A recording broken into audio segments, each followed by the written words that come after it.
mga ka-wonder. Tignan nyo yung aking mukha pag morning na. Ito talaga realidad sa morning. And nag-shower lang si Dave kung tapos lang namin nagkape. And mag-ready na kami kasi pupunta na kami ng maaga para makapunta kami dun sa Indian shop. And then pag may time pa, wala pa sila Kira kasi 11 pa kami magkikita. So 9 pa lang. So baka pupunta muna kami dun sa Asda kasi malapit lang din doon. 2 minutes walk. Baka mag-grocery shopping lang muna kami kahit konti. And then maghintay sa kanila, yun lang.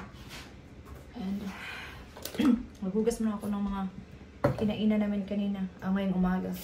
Pero wala na akong hugasan mamaya pag uwi. So sige, nag-shower lang tapos ako din.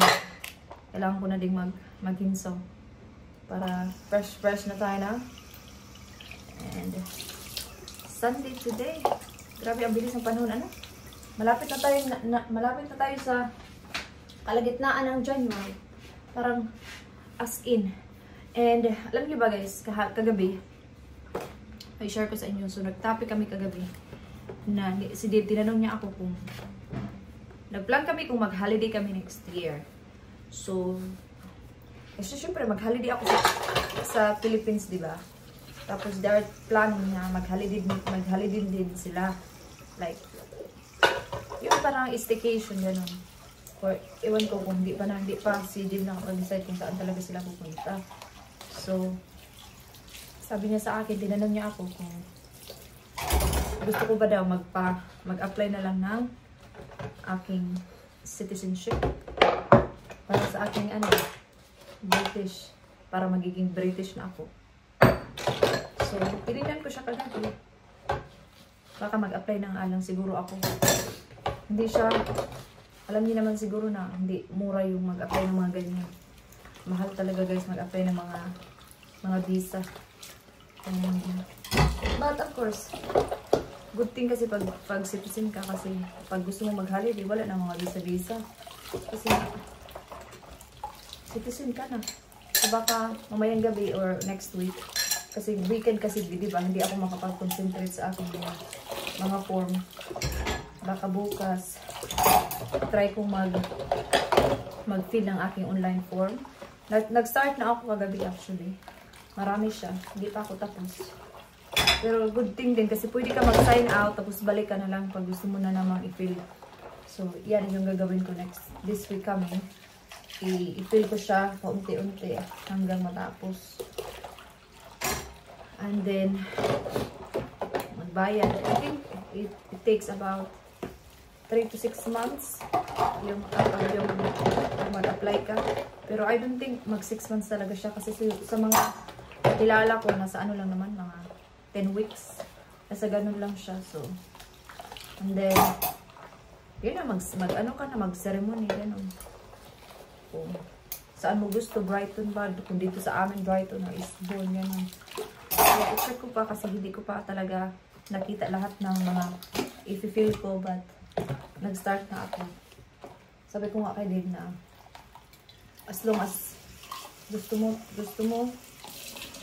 it's up to you kasi hindi ako ang mababaya, diba? Siyempre guys, kailangan ko din siya tanungin kung sure ka na ba? Game ka na ba? Ganon. Kasi hindi siya mura guys. Alam niyo naman siguro yan na hindi talaga mura yung mga when it comes sa mga ganyan-ganyan. Mahal talaga mag-apply ng mga visa as in. So, yun yung plan namin. Hopefully, masort na natin yan this week. If not, bago ako uuwi, hopefully, maka-apply na ako. So, yan, mag-ano lang ako guys, mag-get ready lang. And, babalik ako mamaya pag nandun na kami sa sasakyan. We don't do that. Dito na kami sa shop. Dito na kami ngayon sa Indian shop. Tingnan nyo, marami silang mga Maggi lang. Sila ditong mga gulay doon sa kabila, ang dami. Normally pag pupunta kami dito, pupunta talaga ako. Sinasabi ko talaga kung punta kami. Kasi marami silang choice. Yun si Dave. Hanap siya ng kanyang pang dinner tonight na parang powder. They have. What's the name?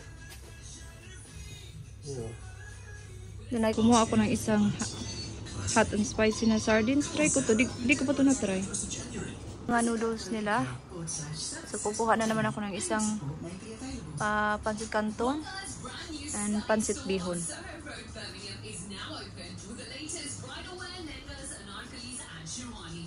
Ito. So wala na naman silang pancit bihon. Naubos na nung Pasko siguro. Wala din sila. Wala silang pancit bihon yan, oh. Saan kaya ito galing? Made in Philippines. See? So, ito na lang. At saka isang pancit bihon. Tingnan nyo yung ampalaya, oh. Marami. Beans. Meron silang batong dito. Tingnan natin. Ay, wala na. Ito yung mga ano. Parang ang sarap nito. Yung sarap. Oh, there is one here, look. It's like green. What is this? No, that's not it. It's too big. Yeah. Just get a bunch of fresh stuff. Yeah. This is what I'm tempted to buy with sticky rice. Banana. With banana. What's it called? This is from Thailand actually. Looks nice, but I don't know. The Open University. No. The future is open. I don't know, there's no price. No. Here. What's it called? Banana. Sticky rice. Here. The one? You get to a 2024 $4.29. Silang suman kasaba, guys. Tingnan natin. Suman kasaba. Iwan ko na saan yung price. On the way, look. Hi guys, we are on the way home. And this is my new friend. My name is Camilla. Camilla. Hi, my name is Monkey. And I had Hira 4 years ago now. And we love each other. No, after the friends. But I feel so sad because Hira did not take me to London to watch the Matilda show. I did take him to London. Poor me.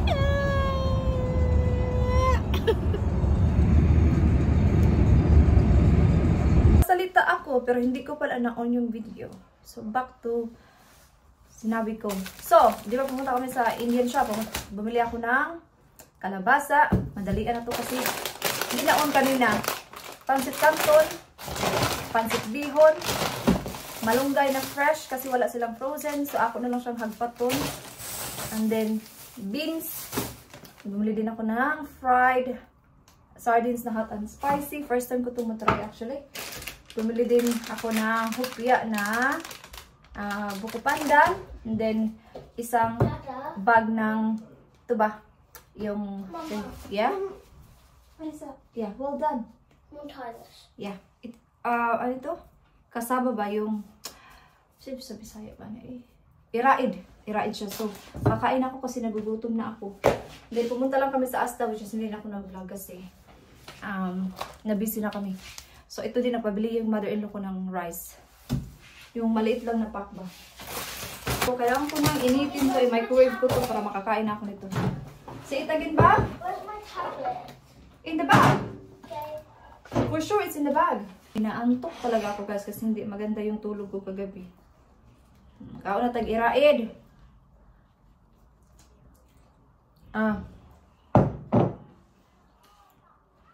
Lame.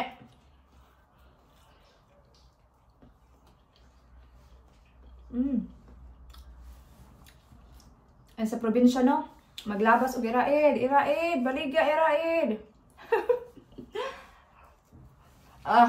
Sarap.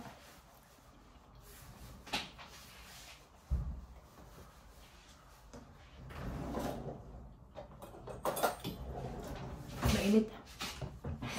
Excited na akong umuwi para makakain ako ng mga ganito ba.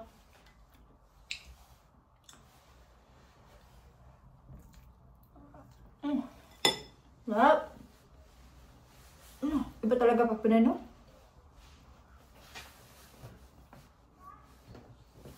Kaya kahit mahal, bili din.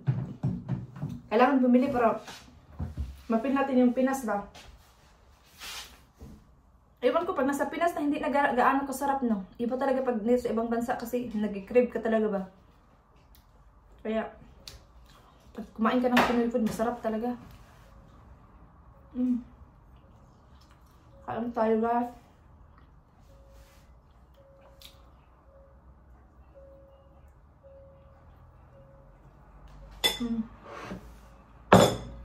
Akong isa. Maya-maya ako nakainin kasi mainit pa. So, nagtupi ako ng mga nilabhan ko nung isang araw. Grabe, hindi talaga ako normally na nag-i-scarf dito sa loob. But, ang lamig talaga. I think this week coming, parang magma-minus 1, minus 2 yung weather. And by the way, wala dito si Kira at saka si Dave. Nandun sila sa lula niya. Nag-drop ng yung rice na pinabili niya. Yung pinakita ko kanina na rice. Para nandun na kasi baka makalimutan na naman. Kasi nung isang araw daw kasi may nagluto siya ng something for dinner daw. Tapos wala daw siyang rice. Iwan ko, hindi din naman siya tumawag para mag-ano ng rice na mayroon naman akong rice. Baka nahiya din siya. So yun, hinatid nila din para nandun na sa kanila. And pagbalik ni Dib, mga anong oras na ba? Ay, maaga pa. 2:15 pa lang. Kasi mga 4 or 4:30 manonood kami ng football sa ano ba dito sa tele. Para kasi alam niyo ba, gusto ko nanonood ng football. Nung una hindi ko gusto yung football, but then nung nanonood na ako nakasama si Dave, ang ganda pala talaga ng football. Kaya minsan nanonood ako kasama siya. So yeah, I think naghugas muna ako ng mga plato kasi may mga kailangan akong hugasan. Tapos nagwashing na din ako, tapos para wala na akong labahan this week, I mean tomorrow. Instead na gagawin ko siya tomorrow, nagwashing na lang ako. And ilagay natin to sa kusina. Alas 3 pa lang. Si Kira nagpaiwan dun sa lula niya. Tapos ugan din. Magkape tayo, tapos kainin natin yung hupya. Ito. Did you get coffee this morning? That's me. That's good value. Especially compared to the Nescafe Zero. Yeah. Initin natin. Where is the... Oh, I did not get one. Won't be long. So, initin natin siya. Si Did mamaya magluto ng dinner. Alam niyo ba, pag umuwi ako sa Philippines, ito talaga yung gusto kong hupya. Last time na umuwi ako tsaka si Kira, binigyan ako ng friend ko ng mga 6 ata nun. 6 na ganito. Ano, mix na siya. Kaya pag uuwi ako, bibili talaga ako nito ng mga 10 na ganito. Para dalhin ko pabalik. Hindi kasi ako makatulog nun sa hotel. Kinain ko siya. Halos 2 akong ganito. Dinilhan din ako ni Dib kanina ng cake. Nasaan ba yun? Pumunta kasi siya ng Sainsbury's after naming, nung nakauwi na kami, pumunta siya after 10 minutes, umalis siya, pumunta siya sa Sainsbury's. Bumili siya ng iba naming kulang, and then binilhan niya ako ng cake unin ko. Double chocolate slice. Ito. Ito, 285. Isang slice lang. Yan. Tamis pa naman yan. Siya, may pandan. Woo! Ubusin ko na talaga ito lahat. Walang dyan pa, kainin na. Kain tayo. Kape tayo, guys. So, ito yung magiging dinner namin. Ito siya. So, binabad siya ni Dib sa powder kanina. So, chicken to. So, yung gagawin ko is para siyang i-burger ba. Ganyan yung itsura niya.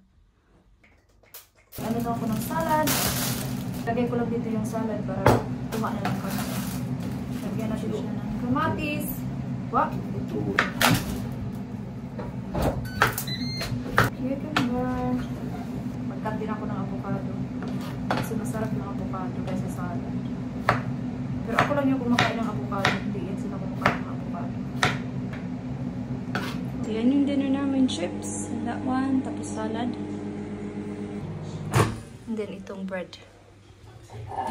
Yan siya.